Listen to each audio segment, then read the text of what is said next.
mai sibika heben tuken biang thiang dam te nakam phata than tu bumin thang thas ko sa chun heben tuken TCBC FIFA bu na sina lasa khona chan tha chang sung loi akape tu kambia mi kan pathian le TCBC FIFA bu nan chunga donglop nak tam pi ngai tu in mai le nang kal han na zunga boipane choice han mi ompi mi le ashwe mi se zung za ko ti mi khaman chim ta ka tu e tu ka sak ding la hi ka lai na tan cha ti mi la slai e sia salon ni phom la slai ala tiang in upat thang thati ding ni ka som na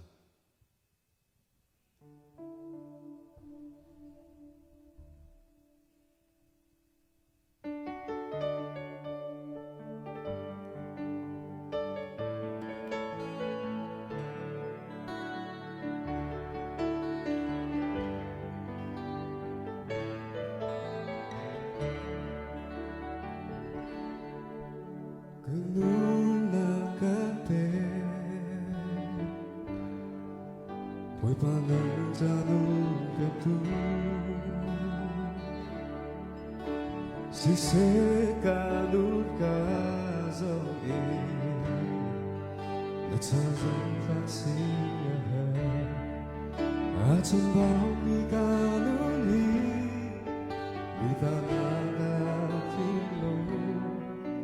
poi paneggiano e tu che nulla kanya boy ka Nagkukat sa lo Rin di boy pa Nagtiyang haraw ka fry Ling lo sim han mi Vinter tu boy na si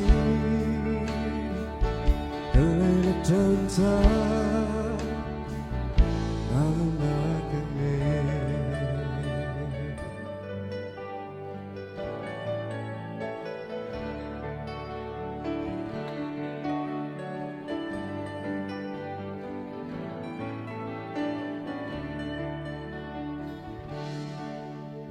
Kakalang boy pa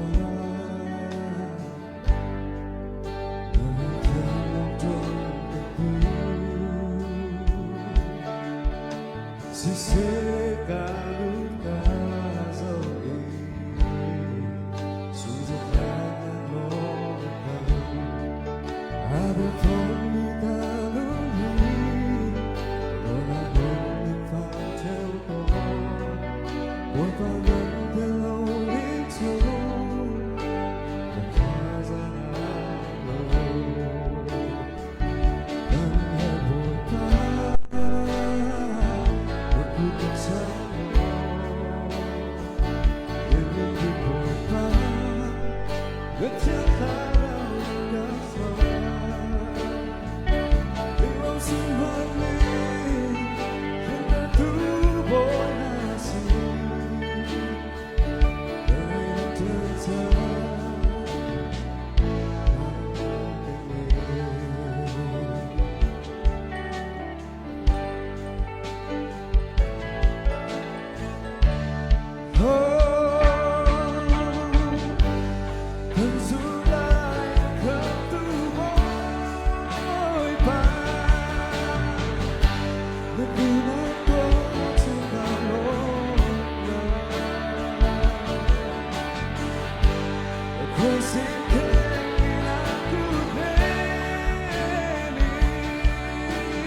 Ingin diboy pa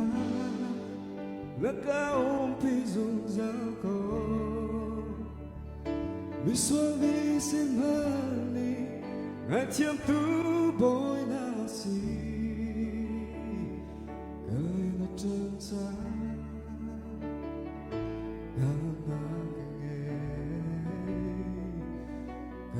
着他，那个你。为帮你收到那张歌声。